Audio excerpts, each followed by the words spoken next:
Doing the Chris Mannix roast video reminded me how much I like talking about basketball. Wanting to find another way to do that on this channel, I came up with this idea. What would happen if I tried to translate NBA legends into Pokemon? What would their stats look like? What types would they be? How could we blend the player's history into their Pokemon version? Let's start by looking at the reigning Finals MVP, Nikola Jokic.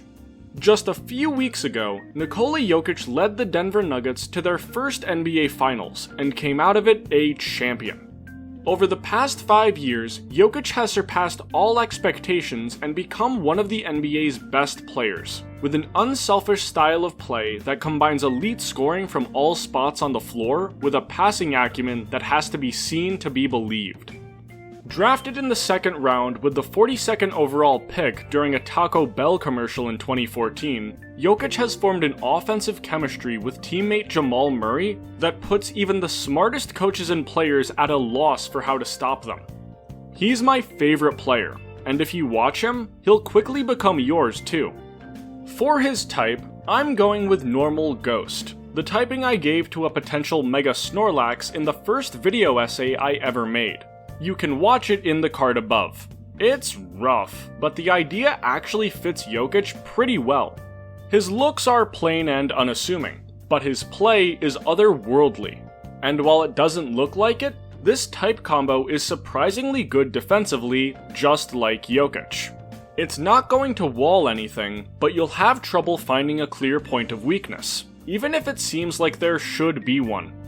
While I won't be doing this for every player, I've given Jokic a unique ability that isn't in the normal Pokemon games. I'm calling his ability High Elevation, a nod to both Jokic's ability to elevate his teammates, and the high elevation of the city he plays in, Denver, known as the Mile High City. This ability would boost the effects of non-damaging moves. This leverages Jokic's craftiness to create an ability that has extreme benefits in both singles and doubles, letting Jokic be as good in isolation as he is in a full team setting. For a move like Helping Hand, the boost to his teammates' attack now goes from 50% to 75%. For protection moves like Protect and Detect, Jokic would also regain 1/8 of his HP during the turn. Then we have self-boosting moves like Swords Dance, where Jokic will now be able to boost his physical attack by 3 stages in a single turn, instead of just 2 stages. Now let's look at his potential stats.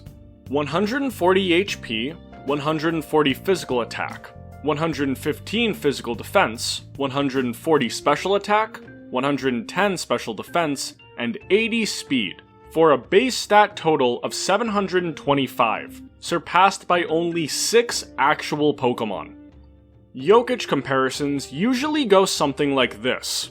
He's got the passing of Steve Nash with post moves like Kevin McHale and the creativity of Larry Bird, but in a 7-footer's body with a shooting touch like Dirk Nowitzki. In keeping with that style, for his Pokemon version, what if Cresselia also had the offensive power of Mega Lucario, and its ability was a controllable version of Moody without the drawbacks that also increased the power of every support move? That sounds so broken, but then again, so does Jokic's actual game when you lay it all out on paper. This Pokemon would get banned from everywhere. Moving on, let's look at the player many consider to be the greatest of all time, Michael Jordan. MJ took the reins from Bird, Magic, and Dr. J to continue the NBA's growing popularity heading into the 90s.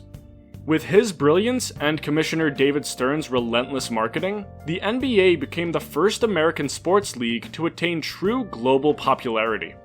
During the 90s, Jordan won 6 titles across 2 three-peats with the Chicago Bulls, separated by a retirement following the death of his father that briefly saw him attempt a career in pro baseball. After his 3rd and final retirement, Jordan gained a reputation as one of the worst executives in NBA history, with his Charlotte franchise struggling to be anything more than mediocre for almost 2 decades.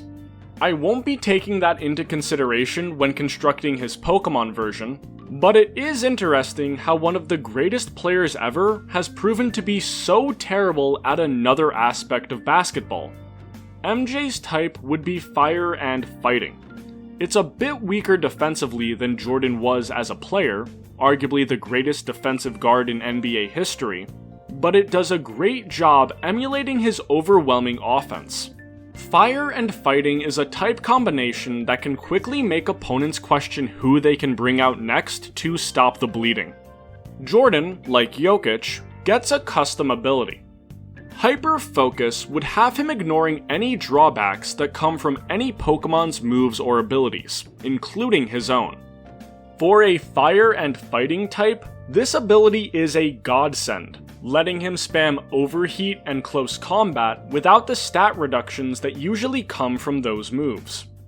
On to his stats: 89 HP, 154 physical attack, 90 physical defense, 180 special attack, 100 special defense, and 113 speed, for a base stat total of 726. Imagine if Mega Blaziken got another Mega Evolution. That's essentially what this is. Giratina is the only Pokemon I can think of that has a realistic chance of stopping Pokemon MJ in a one-on-one setting, and that's the bulkiest Pokemon ever. Ignoring the drawbacks of its two best moves makes Pokemon MJ just disgustingly powerful. Following Jordan, we'll look at a player that some call Diet MJ as if it's an insult. Kobe Bryant is one of the NBA's more controversial superstars, but also one of its most iconic. Bryant was relentless on the court and off the court. Two mixed results. As a player, he won 5 titles on the Lakers from 2000 to 2010, alongside Shaq at the start of the decade, then Pau Gasol at the end. Kobe's prolific scoring accomplishments could fill a novel, but here's just one of my favorites. Kobe Bryant once outscored an entire NBA team by himself in the first 3 quarters. December 20th, 2005. Kobe, 62, the entire Dallas Mavericks roster, 61. That Dallas team was really good, by the way. They'd make the NBA Finals that season and come within 2 wins of a championship. Kobe's typing would be flying and fighting. I didn't want Kobe and MJ to completely share a typing, so I replaced MJ's fire with flying, a fairly overlooked offensive type. Kobe's ability would be Hustle. This ability exists in the real Pokemon games and boosts the power of a Pokemon's moves at the cost of some accuracy. With Kobe, it emulates his penchant for trying truly ridiculous shots to mixed results. But when they went in, they had a tendency to completely demoralize the opposing team. Here's his career shot chart, every shot he ever took in an NBA game. Notice how many of them are from behind the backboard. His stats would look like this: 100 HP, 165 physical attack, 120 physical defense, 124 special attack, 108 special defense, and 105 speed, for a base stat total of 722. I gave Kobe a bit more defense than MJ, not because he was a better defender, but because of a mental component. Kobe shot absurdly difficult shots with complete confidence that they were going in, and he did this regularly. Yes, MJ did take hard shots too, but they were a much lower percentage of his shot diet than Kobe's. This extra bulk gives Kobe more chances to land the attacks that Hustle lowers the accuracy of. Hawlucha is the easiest Pokemon to compare him to, another flying fighting type with great offensive potential that can fall victim to less than perfect accuracy on some of its moves. Now you can't have Kobe without Shaq. The two feuded as teammates during their time with the Lakers before reconciling in the later years of their careers when they were on different teams. At peak performance, there has never been a single more overpowering professional athlete in the history of sports than Shaq. The man single-handedly caused a wave of unskilled bigs to flood the league just so that teams could have multiple centers to give him a few hard fouls every game. Shaq won 3 straight championships as the best player on the Lakers dynasty that kicked off the 2000s, with stat lines that are hard to comprehend. But Shaq was far more than just an overpowering brute. In my opinion, he's the greatest off-ball center in league history.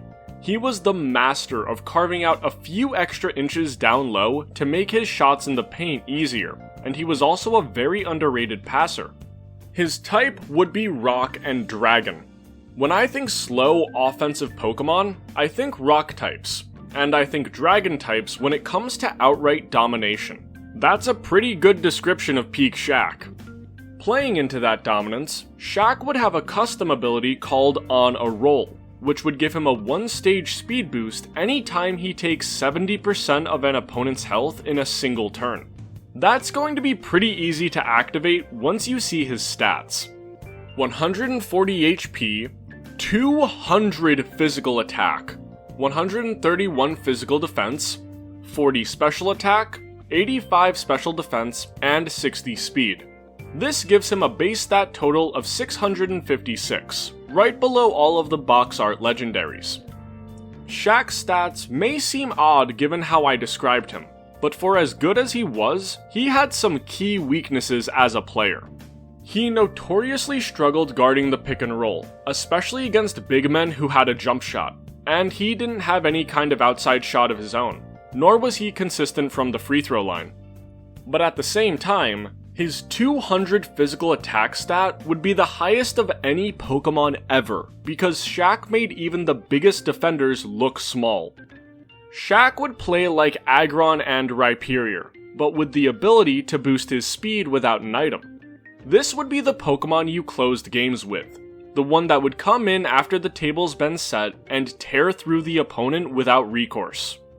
While Shaq was the star of the show during his time with Kobe, he's been playing second option in retirement on TNT's NBA broadcasts behind our next player, Charles Barkley. Barkley as a television personality is untouchable. The man is 100% of the reason anyone watches the NBA on TNT pre-game, halftime, or post-game shows. But don't let it be forgotten that he was one of the greatest players of all time.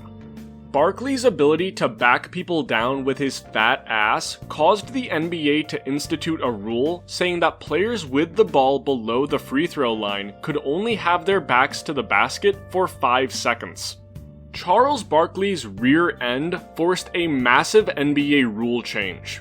Though no taller than the average shooting guard, Barkley played power forward in the golden age of big men, while often giving up 4 to 5 inches of height to his opponent, and still managed to be one of the NBA's elite scorers and rebounders during his prime because he was relentless and incredibly strong. Barkley's best season would come in 1993 following a trade to Phoenix, where he would lead the Suns to the finals and won league MVP.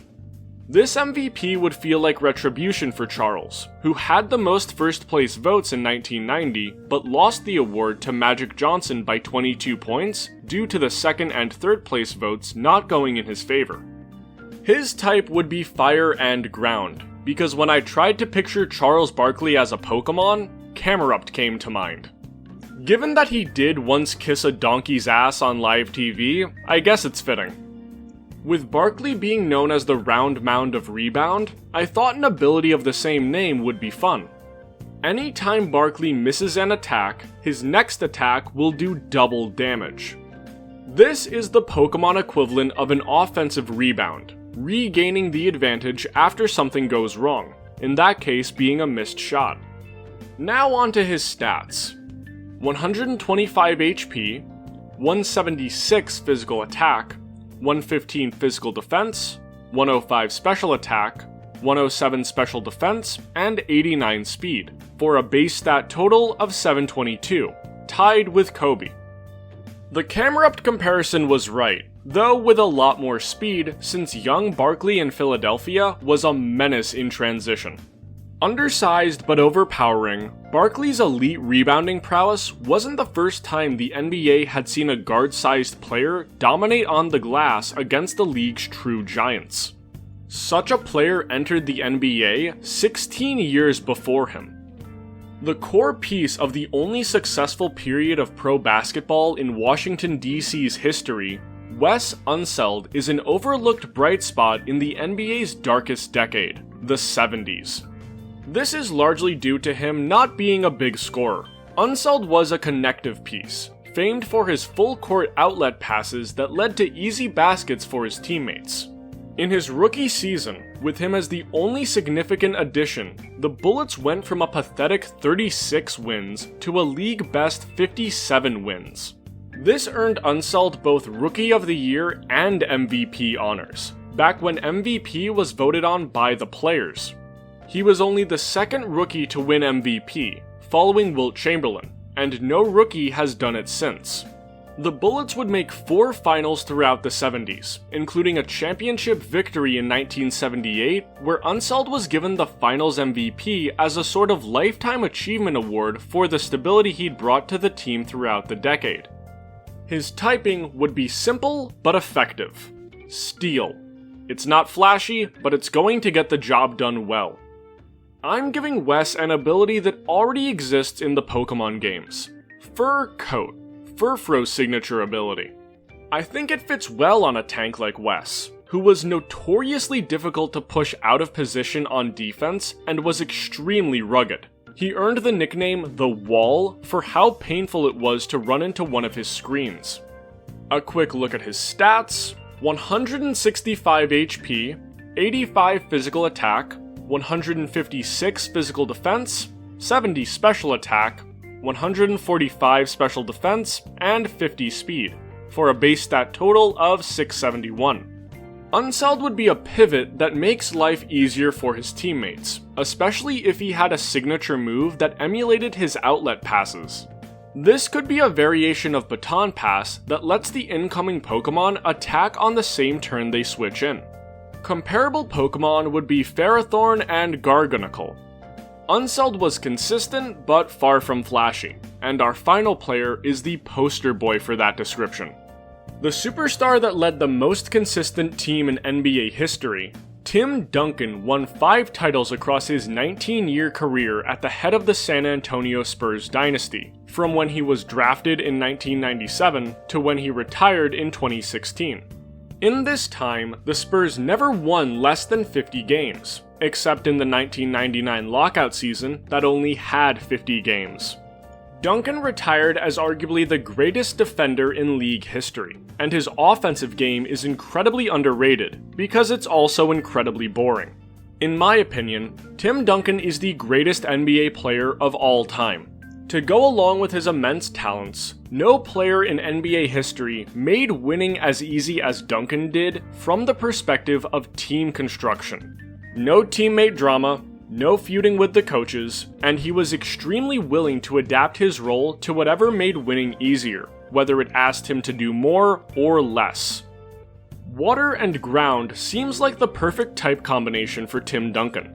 2 great types both offensively and defensively, with only a single weakness, grass, which in this case represents Duncan's messed up left knee that he injured at the end of the 2000 season, preventing the Spurs from attempting to repeat as champions.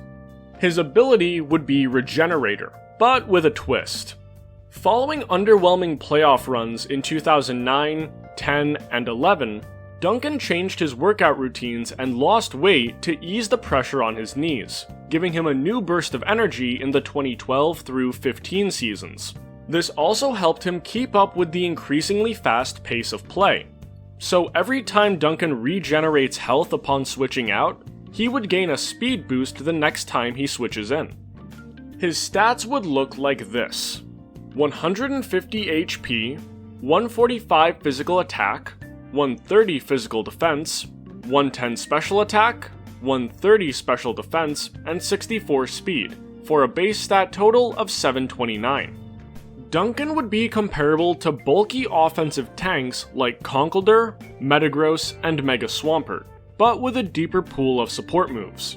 This makes him similar to Tyranitar in that you don't know what variant you'll be facing until he makes a move. To the Pokemon fans watching this, which player Pokemon seems like the most fun to use competitively? For everyone else, tell me who your favorite current NBA player is in the comments. I already said that mine was Jokic, but if I had to pick someone else... is it too obvious to name another Denver player? Yeah, probably. So I'll go with Kevon Looney. If I could pick any non-superstar player to put on the Nuggets, it would be him. Great defensive player, sets good screens, isn't gonna demand the ball, and he makes the right passes. That's a guy that improves any unit he's a part of. If you enjoyed this video, give it a like, subscribe to the channel, and check out some of my other content. On the left is my most recent video, and on the right is a playlist containing all of my other Pokemon videos. If this video does well, I'll make more like it, because it was fun to talk basketball again. Anyways, peace.